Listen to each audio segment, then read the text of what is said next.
Hello everyone, today we're having a look at a client's journey to Slovak citizenship with Jakub Smyčka, Polaron's project coordinator for Czech and Slovak citizenship, as well as Eva Hussein, who's Polaron's director and founder. Over to you, Eva.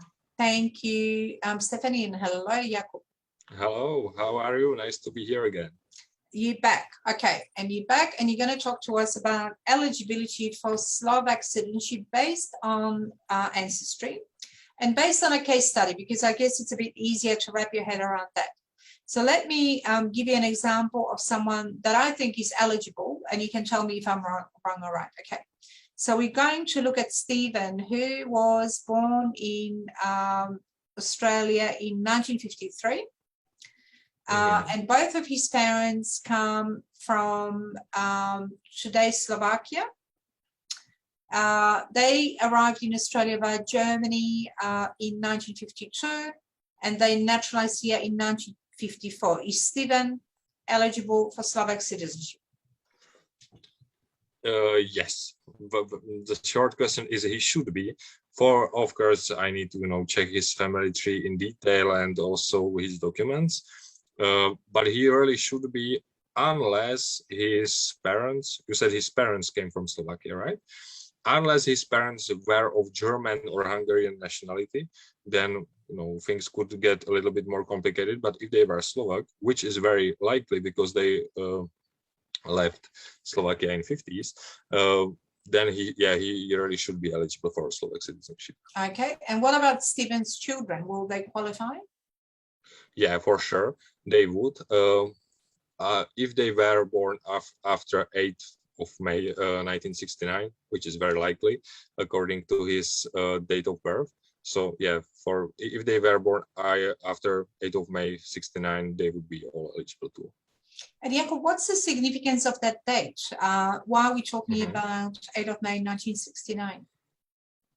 Yeah, well, before that, the Czechoslovak citizenship law was in force, saying that if the child was born abroad, the child needs to have both parents of Czechoslovak citizenship, and then it's Czechoslovak citizen too.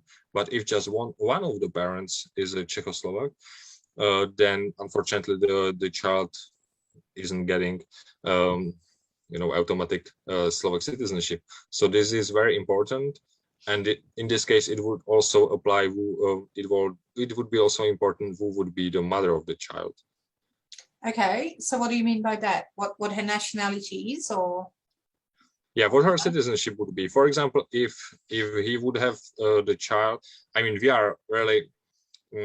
Let's say that Stephen was born, 10 years earlier. So there is a chance that he had some children born before 1969. So if the mother of the child would be Australian, for example, with Australian citizenship, the children wouldn't become a Czechoslovak or Slovak citizen. But if, for example, he would found some girl of Czechoslovak ancestry too, of Slovak ancestry too, who would be Czechoslovak citizen too, then the child would be a Czechoslovak citizen. Okay, so we now, I think, need to clarify the difference between Czech citizenship, Slovak citizenship, and Czechoslovak citizenship. And that is because historically the country, or two countries that are now called Czechia and Slovakia, or Czech Republic, Slovak Republic, were together. They were a union, or how would you describe them? This was basically one country from 1918 until 1993. In 1969, it became a federation, but it was just, bureaucratic detail. Okay, so it was just Czechoslovakia until 1993. And after that, the country was split up. They were divided between Czech Republic and Slovakia, and the citizenship was divided too. So Stephen would be born as a Czechoslovak citizen, and according to place of birth of his parents, which would be Slovakia, he then would become a Slovak citizen. So there was a law in 1993 how to divide this citizenship, so there would be no situation that people would, remain both Czech and Slovak citizen. But you can be both Slovak and Czech if your parents were, one was Slovak, the other one was Czech. Yes, if you were born after 1993 and one parent from Slovakia and one from the Czech Republic, you can be now both country citizens, but this is not really usual. That's not a preference for the government as well, because they want clarity around that.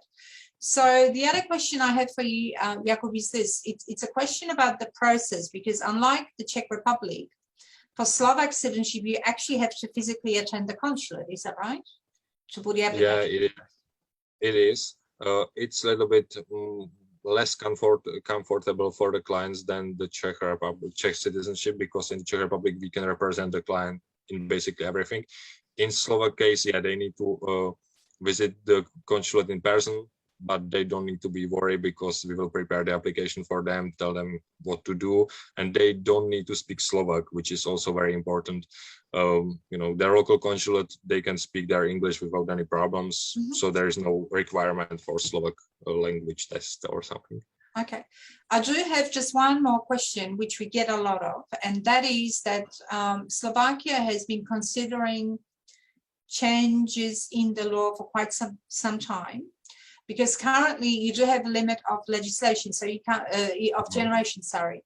So you can't apply many generations back. So I think one of the things they're considering, but haven't quite approved, is to expand that or make the law flexible. Could you just comment on what the proposed legislation is, and when will they put it into law, is my other question. Yeah, so I will start with the last question. Well, it's still being postponed. So they should actually talk about it in February, but they still, we will talk it about another time. So now we have October actually, and still nothing happened in this case. So we are still waiting, and nobody knows when this will be approved. But if it will be approved, there will be significant changes. For example, you can apply if your great-grandparents were Slovak. The exact conditions are not really clear yet, but it's now, we can be sure that number of people eligible for Slovak citizenship will be much higher than it is today. But as I said, it's not approved yet. And also Slovakia, basically, they don't allow dual citizenship right now, with the only exception if you gained your other citizenship by birth. So for example, if you were born American and then you get your Slovak citizenship, it's fine. But this is usual for our clients, but not really usual for the rest of the people. So it will be also very, very good for the others. For example, for Slovaks naturalized in the Czech Republic, because if the Slovaks naturalized in the Czech Republic, which is often today, they lose their Slovak citizenship, which wouldn't happen anymore if this law will be approved. Okay, well, thank you for that very clear and detailed explanation. So we will let you know, everyone that's watching, once the legislation is approved, but it's slow moving, I think, because it's got political ramifications, I guess, or so some people want to make this law more flexible, others do not. But currently, it only goes back to your grandparents. You can't go any further, and you can't pass it on to your adult children, depending on how many generations you go back yourself. Is that right? Well, yeah, this depends on every particular case. There are exceptions, so I wouldn't say that you cannot go further than your grandparents. You actually can, but it's very rare, but you can. So if you think you could have a chance for Slovak citizenship, I recommend to send me a family tree, and I will tell you with certainty if you are or not. That's right. So if anyone wants to explore their Slovak heritage for the purpose of gaining or reclaiming Slovak citizenship, Jakub is your man, and he will ask you lots of questions, because essentially we don't want you to waste your time or money on something that you're not going to be successful in. And if you're not eligible, we'll tell you up front that it's always better than you hoping for something that's never going to eventuate. So Jakub, on that note, thank you very much for the clear explanation. And if anyone wants to explore Slovak citizenship, please contact us. Yes, I'm looking forward. Thank you.